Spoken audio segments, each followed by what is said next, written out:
Përfaqësues të agjencive të Kombeve të Bashkuara dhe organizatave jo qeveritare në Kosovë bën thirrje sot për veprime të menjëhershme të bazuara në të drejtat themelore të njerëzit për të parandaluar mundësinë që kriza aktuale ekonomike të thellojë varfrinë e gjeneratave të reja.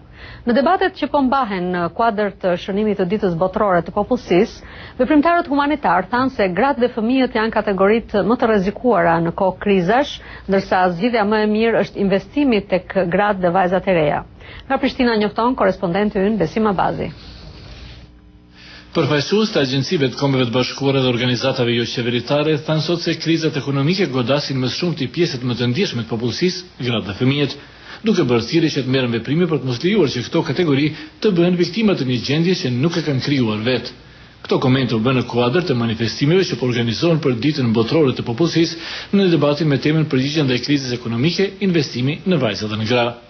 Dorina Bologa, shef agjencive të Kombeve të Bashkuara në Kosovë, tha se shkollimi i vajzave, sigurimi i qasjes në informacion dhe shërbimi mbi shëndetin riprodhues, përfshirë dhe planifikimin familjar janë faktorë që mundsojnë ose rrënojnë të ardhmen e familjes.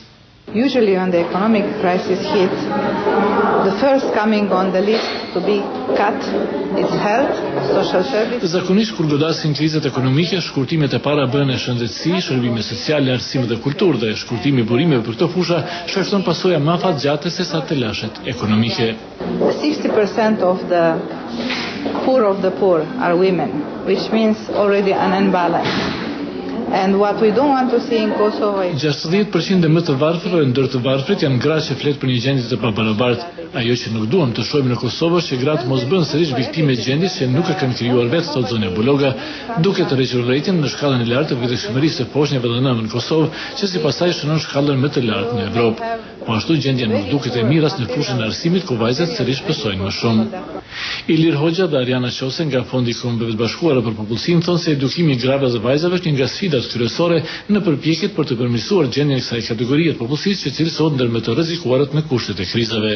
Po definitivisht është fjala për edukimin e tyre, për njohurinë e tyre sa i përket sëmundjeve që transmetohen në mënyrë seksuale, sa i përket informatave të përgjithshme për shëndetin reproduktiv që është adresu në kuadër të programit edhe që potencialisht duhet më adresu edhe në faqat. Ndryshimet duhet fillohen brenda në familje. Do me thonë, si nga qasja e grus ndaj barazisë gjinore, po edhe burrit, si dhe involvimin e gjinisë mashkullore apo burrave më tepër në këtë aspekt. Kosova ka infrastrukturë të bollshme ligjore për këtë çështje, por jo dhe fuqi të mjaftueshme për të zbatuar ato.